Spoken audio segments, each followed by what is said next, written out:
there's too much worrying about the tough schedule that Florida has entering this season.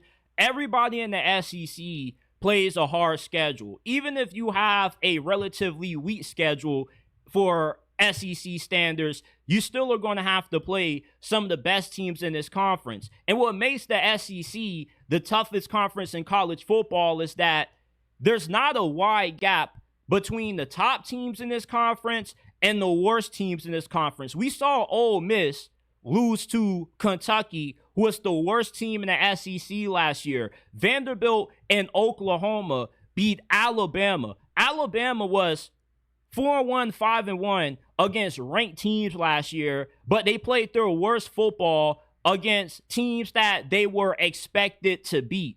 That shows you how good the SEC is in terms of quality depth.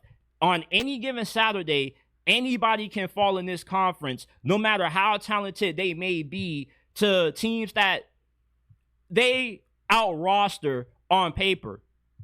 And Florida is going into this season being top 10 and returning starters. They have a lot of experience on defense. They have an experienced offensive line. So they're battle-tested. They beat LSU and Ole Miss back-to-back last year, ended both of those two teams' playoff hopes respectively. So with the tough schedule that they have entering this season, it shouldn't really be a deterrent from them making it to the college football playoffs. If anything, if they're able to survive this gauntlet, it further shows that the growth that this program has made under Billy Napier and Florida's ability to punch up with some of the best teams in college football. Because there's not a single team on Florida's schedule this year that they don't have the ability to beat, especially with DJ Lagway entering his second season as this team's starting quarterback. Last year, when he finished full games, he was 6-1 as a starter. This was a completely different team when DJ Lagway took over. And when you have a quarterback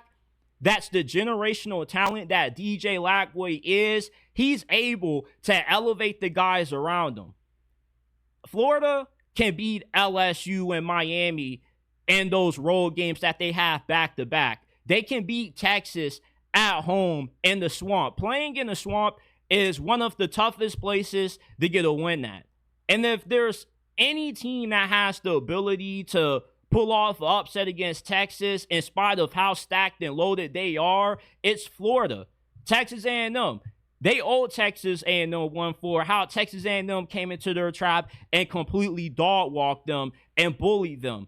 And Texas A&M, I don't feel like they have a better team than what Florida has this year. You can beat Georgia this year. I've said it all this offseason that the gap has closed between Georgia and Florida this year. Before DJ Lagway got hurt, Florida was getting right with Georgia. And even with their third-string quarterback in the game, they still had an opportunity to win it up until the final 6 minutes when Georgia just completely ran away with the game. Ole Miss, Tennessee are going to have down seasons. FSU is going to be nothing better than an 8-win team. Florida has a really good team this year that has a bunch of veteran experience to where having a tough schedule isn't going to hurt this team. As what Billy Napier is saying, just spot the ball. Florida can beat Texas. Spot the ball and let's see it happen. Florida can beat Georgia. Spot the ball and let's see it happen. Just because Florida has a tough schedule doesn't mean that they are not going to be able to make it to the college football playoffs. Their floor is 8 wins. Their ceiling is going 10-2. I predict that Florida is going to finish 9-3, and if they can get an upset against Texas or Georgia, which they have a strong chance of being able to do, they can easily go 10-2, find themselves competing for the SEC championship this year. Having a tough schedule is not going to stop Florida from having a breakout season year 4 under Billy Napier. A huge reason why he was brought back was mainly due to how good a bunch of the younger players on Florida's roster played. 70% of Florida's NIL money is tied into guys like Jaden Ball and DJ Lagway. And Billy Napier had these guys playing incredibly good football in spite of the amount of starters that they lost early during the season. Now you have guys who were able to get early playing time a much earlier rate than what was expected. So now you got guys have a bunch of snaps under their belt, and that experience is going to help Florida survive this brutal schedule. They also have better team chemistry than most of the top teams in the SEC this year. There are a bunch of teams that have to dive really deep into the transfer portal this year. Florida isn't really one of them. And when you have a team that returns this much production on both sides of the football, it means that they should start the season really hot as compared to a team like Miami, who, although they are really talented, it's going to take a while for the guys on that roster to gel. When you're building a team through the transfer portal, you're going to have to rebuild that chemistry incredibly fast. When you have a new offensive line mainly composed as transfers, the communication isn't going to be as good right out the gate, because the best offensive lines in football, like what you see Florida, have a bunch of guys who have started a lot of games with each other. Same thing with good secondaries. When you have a good secondary, guys have to be on the same page in terms of being able to communicate effectively so you don't see a bunch of busted coverages. Florida returns a bunch of experience this year that makes this schedule not as tough as what it looks.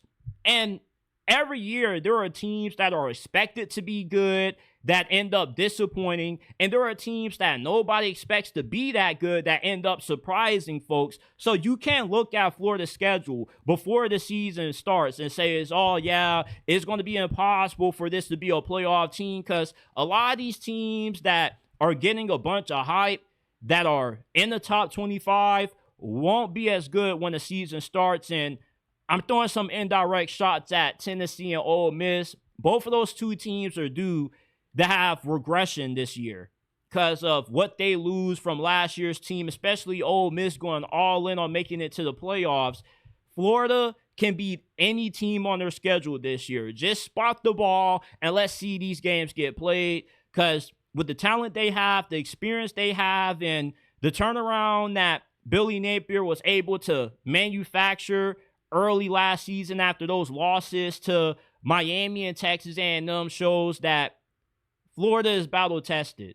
Having a schedule this difficult isn't going to stop them from being able to be a possible participant in the college football playoffs this year. If they can just get the 9 wins, that's good enough to get them in. Heck, they wanted to put Alabama in the playoffs as a 3-loss team. Same thing with Ole Miss, but their losses that they suffered were so bad that it was hard to put them in. But if Florida, let's say their only 3 losses come to LSU, Miami, and Georgia, then they're going to get in the playoffs just off how tough this schedule is in terms of ranked teams and level of difficulty. But in the SEC, there is no duck and no smoke. So it doesn't really matter if Florida had an easy schedule on paper or the hard schedule that they have right now, because the SEC just has a bunch of good quality teams every single year. So no matter if you have somewhat of an easy schedule where you avoid playing the top 6 finishers in this conference from last year, there's guys who could finish in the bottom of the SEC like Auburn that end up being good this year. So I just believe that there's too much worrying over how difficult Florida's schedule is. They're good enough to compete with anybody in college football this year, and I got the Gators finishing 9-3 with the possibility of going 10-2.